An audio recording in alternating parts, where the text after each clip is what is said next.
Assalamualaikum warahmatullahi wabarakatuh. Kali ini kita akan membahas tentang analisis analitik dalam mata kuliah manajemen data. Topik kali ini kita akan membahas bagaimana menentukan suatu data yang bersifat bivariat, kemudian menghubungkan di antara berbagai variabel-variabel yang ada.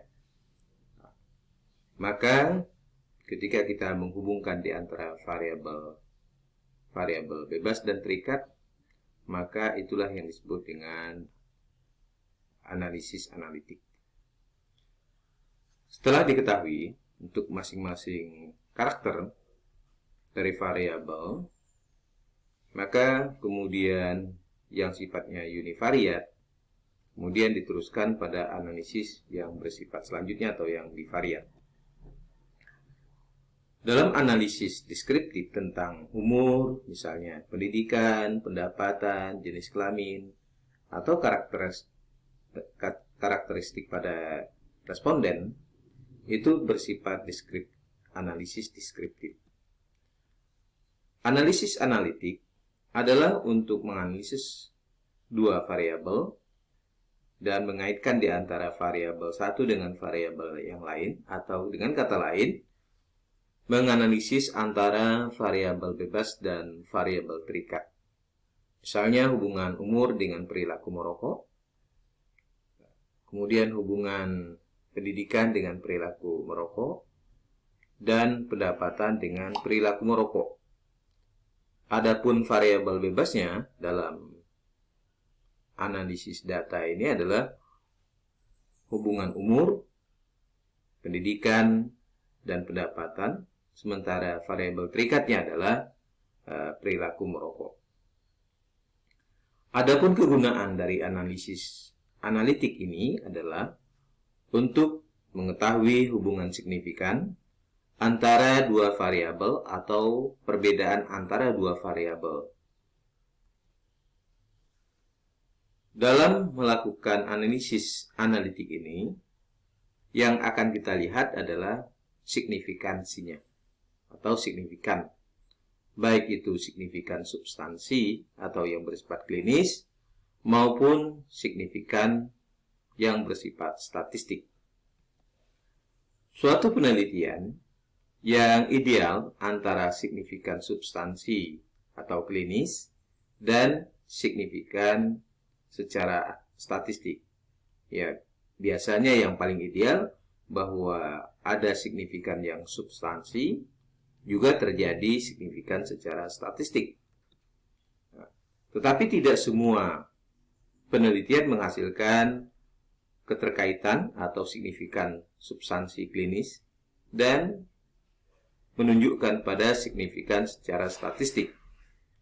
Semua itu sangat tergantung pada besar kecilnya sampel penelitian yang digunakan. Hasil penelitian menunjukkan bahwa pengetahuan sebelum diberikan penyuluhan dengan min sebesar 66,4 dan sesudah diberikan penyuluhan meningkat menjadi 69, maka di situ ada perbedaan antara sebelum dan sesudah diberikan penyuluhan sebesar 2,6 dengan p-value sebesar 0,319.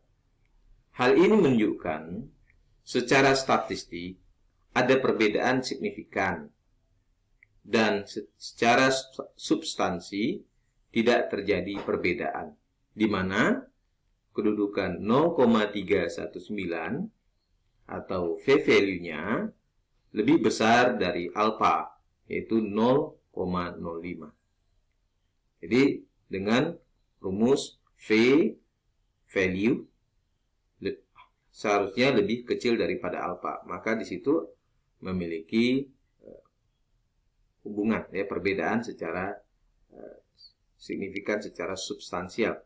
Meskipun kalau kita lihat berdasarkan pada penelitian ini menunjukkan adanya hubungan secara statistik bahwa ada perbedaan sebelum dan sesudah diberikan penyuluhan, tetapi secara substansi itu tidak memiliki hubungan yang signifikan. Kemudian hipotesis. Hipotesis adalah jawaban sementara atau asumsi sementara.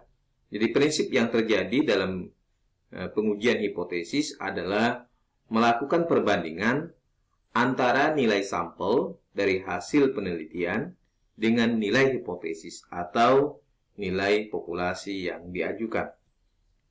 Kesimpulan hasil pengujian hipotesis yaitu menolak hipotesis dan menerima hipotesis atau gagal menolak hipotesis.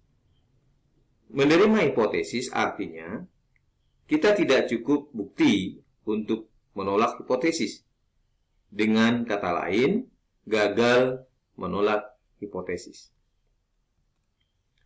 Ada dua jenis hipotesis yang kita ketahui, yaitu hipotesis nol atau H0 dan hipotesis alternatif atau HA.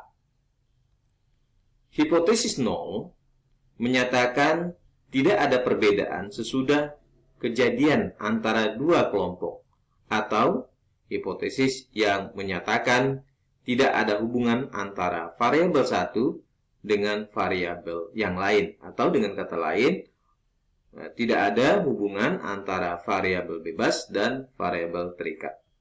Contoh, tidak ada perbedaan pengetahuan antara sebelum dan sesudah diberikan penyuluhan personal hygiene.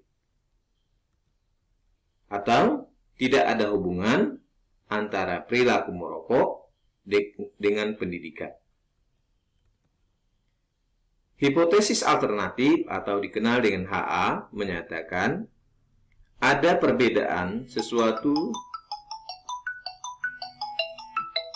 yang dijadikan kejadian atau dua kelompok, atau hipotesis yang menyatakan ada hubungan antara variabel satu dengan variabel yang lainnya. Contoh, ada perbedaan pengetahuan antara sebelum dan sesudah diberikan penyuluhan personal hygiene.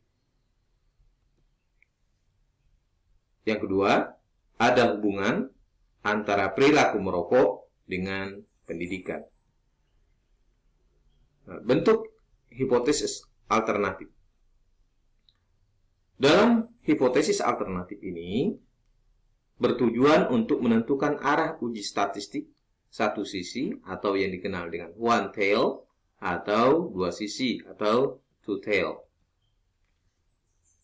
Satu arah atau satu sisi bila hipotesis alternatifnya menyatakan ada perbedaan dan ada pernyataan yang menyatakan hal satu lebih tinggi atau lebih rendah dari hal yang lain. Contoh, berat bayi dari ibu yang merokok lebih kecil dibandingkan berat badan bayi dari ibu yang tidak merokok. Two tail atau dua sisi merupakan hipotesis alternatif yang hanya menyatakan perbedaan tanpa melihat apakah hal satu lebih tinggi atau lebih rendah dari hal yang lainnya. Contoh, berat badan bayi dari ibu yang merokok berbeda dibanding berat badan bayi dari ibu yang tidak merokok. Atau dengan kata lain, ada perbedaan berat badan bayi antara mereka yang dilahirkan dari ibu yang merokok dibandingkan dengan ibu yang tidak merokok. Menentukan tingkat kebermaknaan.